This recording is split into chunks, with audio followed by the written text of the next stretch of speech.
El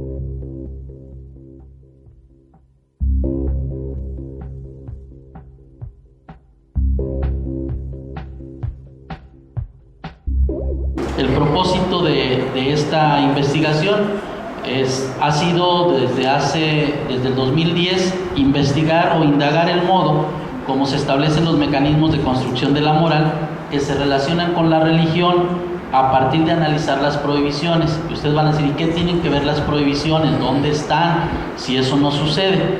Bueno, hay algunas cuestiones. Hay dos trabajos para quien quiera darle alguna vuelta al asunto, que uno me hizo el favor de publicar esta casa que es en mi alma mater, el templo en el imaginario de los mexicanos, y otro que es la Iglesia Católica, vigencia de un sistema panóptico y estrategias derivadas del miedo, en la UAM.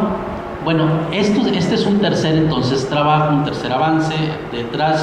Pienso que detrás de un grito, como dice el texto que da pie a este coloquio, siempre hay una propuesta.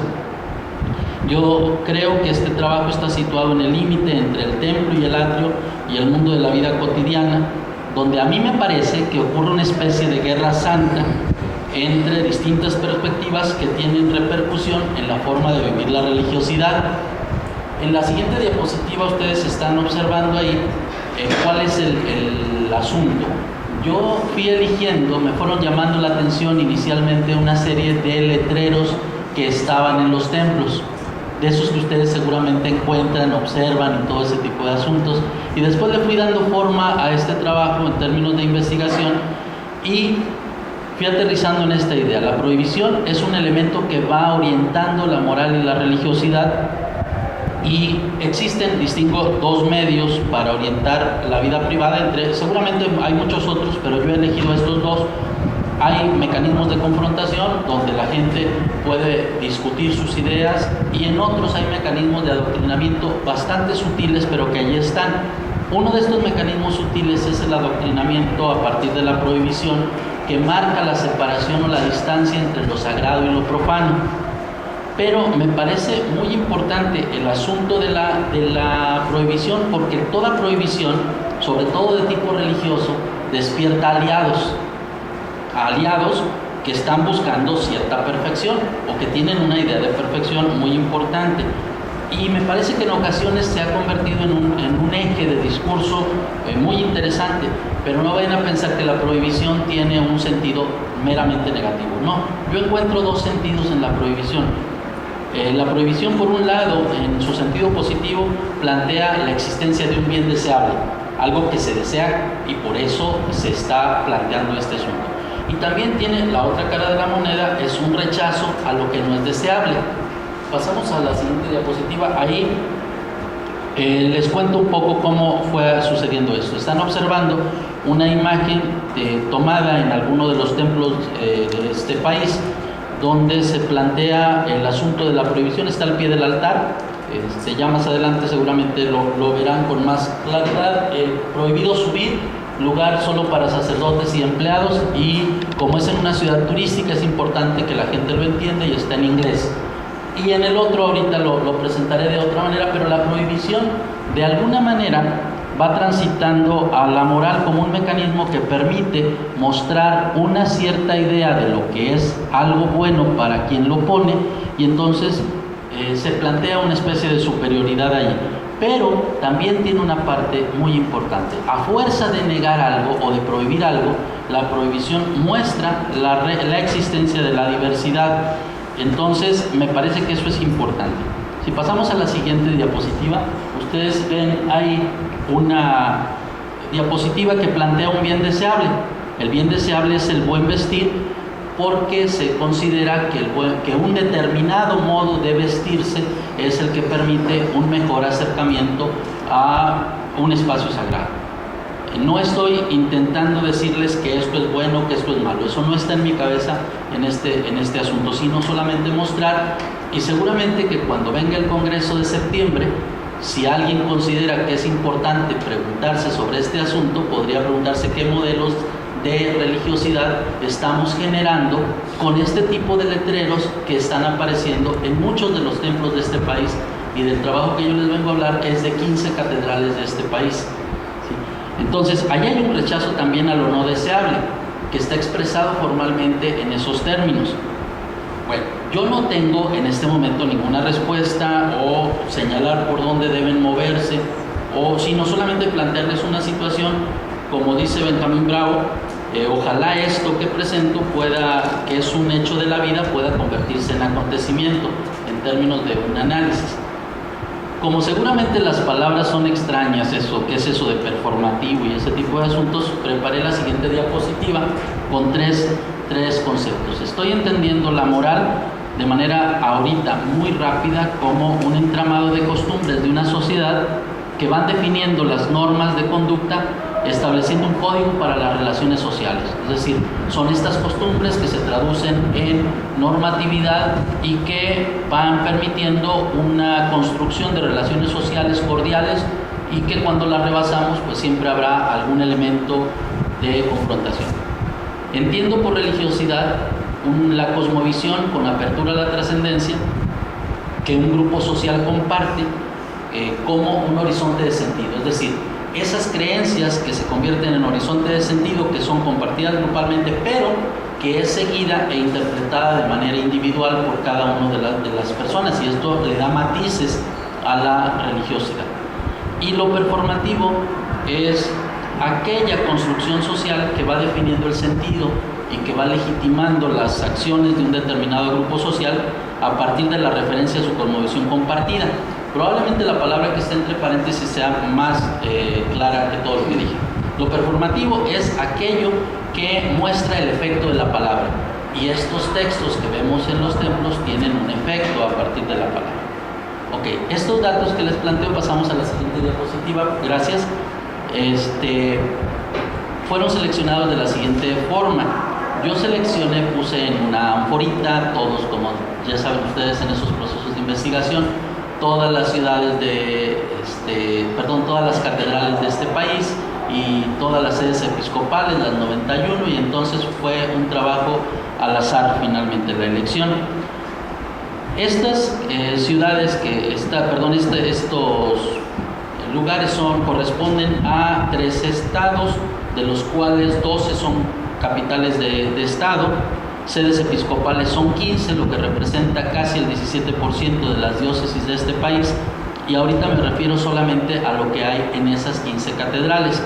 En esta revisión fui ubicando básicamente los distintos arzobispados. Allí en este país tenemos 18 arzobispados que ascienden entonces a 18 circunscripciones eclesiásticas, y de estas sedes episcopales que ustedes observan ahí, encontramos que el 44% son sedes arzobispales, y se tiene el 100%, nada más 3, de las sedes cardenalicias, que son también arzobispados. Es decir, ustedes observan estos datos recogidos de esos lugares. Cada ciudad se visitó 2 veces entre el 2010 y el 2012 para observar una primera vez, registrar los datos que había, y después una segunda ocasión para ver si habían modificado. En ocasiones se encontró que era el mismo tipo de planteamiento y en otras ocasiones se movió. Pasamos a la siguiente diapositiva, gracias. En esta siguiente diapositiva encontramos de qué hablan esos carteles que nos encontramos en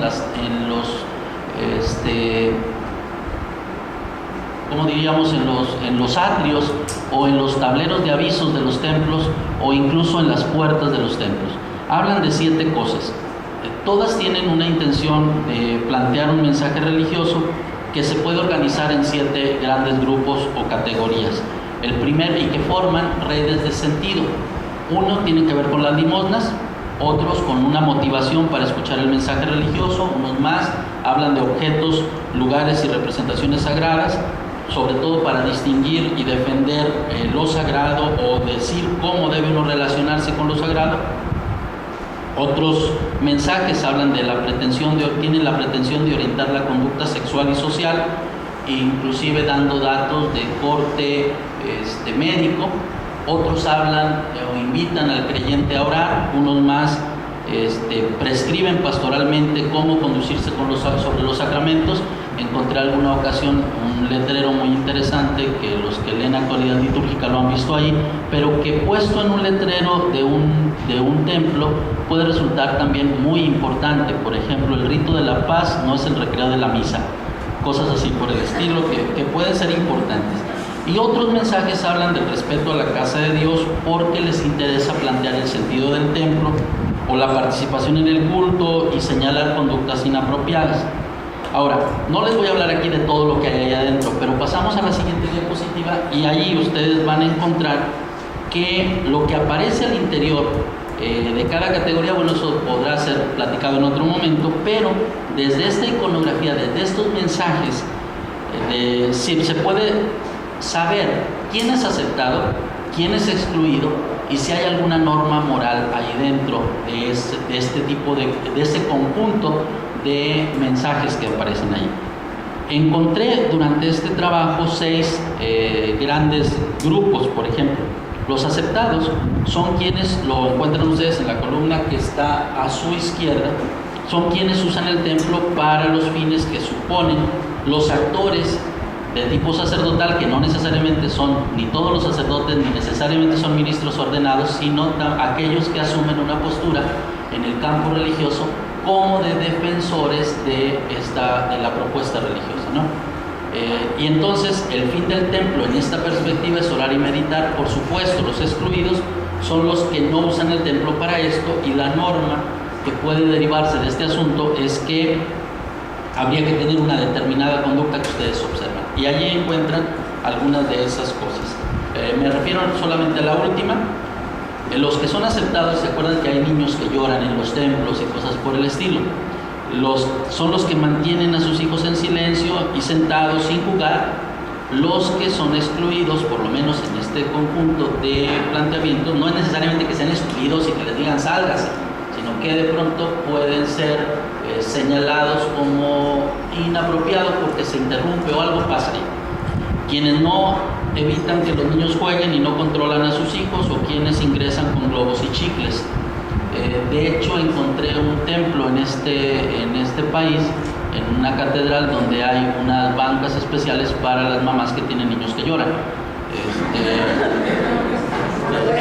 Y la norma, por ejemplo aquí, la norma moral derivada de este tipo de mensajes es cuidar a los niños. Los papás tendrían que cuidar a los niños, que deben aprender a estar en silencio, pues han de ubicar que hay otros lugares para jugar y comer golosinas. No estoy diciendo que esté mal ni que esté bien, es lo que yo encontré. Ahora, este tipo de textos, este tipo de asuntos, pasamos a la siguiente diapositiva, sí, ahí está bien, presentan, a mi juicio, un modelo de cómo comportarse en el templo y de cómo vivir la religión y cómo vivir o conducirse en términos de esta religiosidad asumida personalmente. Entiendo por modelo de religiosidad una forma representacional de un modo de proceder que es validado, se supone, por la divinidad, aunque no habría, yo al final de este trabajo diré que habría que empezar a cuestionar este asunto. Cada modelo de religiosidad plantea en sí mismo una propuesta global de vivir la experiencia religiosa y moral. Es decir, no son letreros inocentes, son letreros que tienen una fuerte intención, pero que probablemente ni siquiera los rectores de los templos se han dado cuenta. La cuarta parte de este trabajo tiene que ver con ir a preguntarles a los obispos de estas catedrales si efectivamente se están dando cuenta de este asunto, ¿sí? Y qué es lo que piensan de eso que está sucediendo ahí, porque entiendo mi trabajo como un servicio a la iglesia, no solamente como un vicio de investigación. Digo, a ver si conceden la entrevista. Y en este modelo voy retomando esos planteamientos. Hay una idea de Dios, un tipo de culto, prescripciones morales, orientaciones para enfrentar la contingencia o esas cosas que ocurren como la muerte, la enfermedad, todo este tipo de asuntos, y cómo explicar el mal. 5 asuntos ahí. Entonces me parece, vamos a ubicar en la siguiente diapositiva cuáles son estos modelos. Yo encontré que cuando uno revisa ya estos 7 tipos de mensaje, muchos de ellos se cruzan y dan origen a 5 distintos modelos que tienen un nombre mixto. Están nombrados con 2 frases, un nombre técnico y el otro con una frase que le caracteriza. El primer modelo es el modelo de la salud por la fe, y entonces está retomado de un congreso de carismático que se llamaba, o que planteaba como tema, evangelizarte para sanarte, pero que no es solamente propio de ahí. El otro es el modelo de la paradoja cercanía-distancia. Bienvenido a la casa de Dios, que es solo su casa. El otro es el modelo político de la religiosidad, donde se privilegia la forma por el fondo, ¿sí? El otro es el modelo del decoro en el vestir, como dice el programa aquel, no te lo pongas, ¿sí? El otro es la cruzada contra la tecnología, caracterizada con la frase Dios no habla por celular. Y voy ahora pasando a la siguiente diapositiva, donde les muestro un poco estos asuntos. En el modelo de la salud por la fe, tengo aquí unas cuantas hojitas que a lo mejor les pueden ser útiles, no son más que 20, entonces probablemente no les alcancen a todos, pero pueden ayudarles un poco a ubicar esta cuestión de las categorías. Aquí solamente les platico muy rápido el elemento. El modelo de la salud por la fe plantea la idea de un Dios preocupado por el individuo y el cuerpo como templo, al que el enemigo de Dios quiere finalmente pervertir. En ese texto que algunos de ustedes están recibiendo, ¿cuánto tiempo me queda? 4 minutos, perfecto. En este modelo, por ejemplo, Dios o se privilegia un culto de tipo oracional, de intercesión y de petición que permite establecer convenios para mejorar la salud. Este tipo de planteamientos ofrecen esta idea de este tipo de culto. Y las prescripciones morales, algunas de estas son orar por los enfermos, porque finalmente la enfermedad es un signo de que Dios recuerda al ser humano su condición de debilidad y de reconocer que la fortaleza y la salud vienen de Dios. Pero ¿qué es lo que indica a quien está moviéndose con esta idea? Bueno, pues que cuando se acerque, cuando esté enfermo, ore, busque los sacramentos, que lea las escrituras como una fuente de sanación e incluso de mercantilización por lo sagrado para adquirir un bien de salvación. Ustedes observan ahí una imagen en una de las catedrales de este país donde el agua bendita está con su respectivo letrero. El otro es en la Catedral de Aguascalientes. Evangelización son buenas noticias para gente deprimida, frustrada, resentida, golpeada por la vida. Y puede que sí sea cierto. Y sin embargo, hay un modelo de cómo vivir la fe que se está expresando con eso. Pero no es la única, ¿eh? Pasamos a la siguiente, por favor. Este otro modelo es el modelo que plantea una motivación para escuchar el mensaje religioso. Tiene como intención finalmente ayudar a que el creyente se acerque a aquello que conceptualiza como el mensaje de Dios. Hay 3 tipos de mensajes. Estos mensajes buscan motivar a partir de una cita bíblica, otros cuestionan, otros invitan a incorporarse a una determinada actividad. Por ejemplo, en la Catedral de Colima encontré un texto que decía, adorador yo. ¿Qué significa eso? Es un cristiano que tiene necesidad de Dios, es un hijo de Dios que se pone en comunicación con Él, etc. Y luego termina diciendo, ¿y tú por qué no eres adorador? Dios te invita. Pide informes en el despacho parroquial. Es decir, en este tipo de mensajes se plantea la necesidad del reconocimiento y legitimación de esta cuestión por parte de quien está coordinando o de responsable de la actividad. En otros lugares podría decir algo distinto. Por ejemplo, asiste al grupo de tal a tal hora. No necesariamente decir que el párroco sea el que te diga, ¿sí? Paso a una más, el modelo de la paradoja cercanía-distancia. Bienvenido a la casa de Dios, que es solo su casa. Allí encuentran en el extremo un letrero encontrado en la Catedral de Zacatecas. Dios en el cielo, aquí la idea es esta, en este modelo de religiosidad, Dios en el cielo apenas voltea para mirar al hombre. Es un culto que privilegia la fastuosidad con distancia, que favorece expresiones piramidales de autoridad. Y es una paradoja, porque ustedes se encuentran ahí en este letrero, bienvenidos a la casa de Dios, y luego todas las cosas que necesitamos tener cuidado al venir a la casa de Dios. Es decir, yo tengo que tener una determinada conducta, y no es que esté otra vez, insisto, bien o mal. Lo que estoy diciendo es que esto que decimos siempre provoca efectos, por eso es performativo, ¿sí? Paso a la siguiente, por favor. Está el otro modelo político, es el modelo político de la religiosidad. Las imágenes, en este caso, está presente de distinta manera, no son estas no están en ninguna de las catedrales, y sin embargo sí hay mensajes que hablan de preocuparse por la homogeneidad moral, por el culto, oraciones de intercesión, una preocupación por los políticos, por la religión. Se reconoce que son campos distintos pero vinculados, y estos están en la Ciudad de México, enfrente del Campo Marte, en el templo del Campo Marte. Por ejemplo, observen ustedes este último, del cielo a la misión, y nos presenta un soldado que está bajando desde el Padre, y luego todos los elementos que están, los escudos de armas y ese tipo de asuntos. De alguna manera expresan también algo, y bueno, uno puede decir, bueno, no se puede dejar a los militares fuera tampoco de este mensaje. Sí, no estoy en desacuerdo.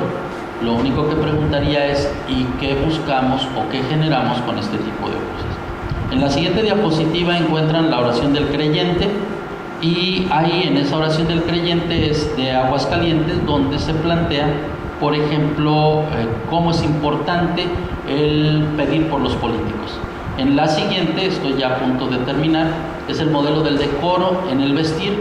No te lo pongas, allí está, se privilegia mucho el asunto de cómo orientar nuestra vida a partir de un determinado uso del vestido y de un respeto al cuerpo. Se procura cierta homogeneidad e incluso la separación entre hombres y mujeres en algunos lugares, y usar ropa que permita pasar desapercibido. Allí tienen uno que puse al principio, pero uno de los que aparecen en esta ciudad es en la siguiente diapositiva. No se da la comunión a las mujeres con vestidos de tirantitos o con la espalda descubierta, con shorts o con escotes, o que se les vean los pechos o las piernas, y a los hombres con shorts. Es decir, puede darnos risa, y sin embargo me parece que es un reto para la pastoral urbana el empezar a sondear qué es lo que ocurre en este espacio de transición entre la ciudad, entre el entorno de la vida cotidiana y el acceso al templo, porque ahí se juegan y se tejen muchos elementos importantes justamente de cómo conducirnos con Dios. El siguiente es el modelo de la cruzada contra la tecnología. Es una imagen de Mérida que seguramente encuentran ustedes. Favor de apagar su celular al entrar a la iglesia. Atentamente, el Jesús. El otro son algunas imágenes de nuestra ciudad, y termino con unas consideraciones finales. Si pudiéramos pasar a la siguiente. Me parece que el templo católico es una expresión catequética para el reconocimiento de la sacralidad y la profanidad. Las recomendaciones remiten al imperativo moral que tiene la pretensión de orientar al creyente. En el caso de este trabajo, se ha realizado una descripción del modo como opera esta mirada de la iglesia, yo le llamo panóptica, que observa todo para orientar la vida cotidiana de los creyentes que se incorporan al templo, pero al mismo tiempo esta moralización de la vida cotidiana permite estructurar un tipo de religiosidad que a mí me parecería que, si es prudente, valdría la pena de pensarse un poco cómo viven los creyentes este tipo de mensajes, ¿sí?, en su propia vida, si les impactan o no les impactan, qué significado puede tener, y probablemente el Congreso de septiembre, si es el caso, pudiera pensar este tipo de asuntos, entre otros muchos. Gracias.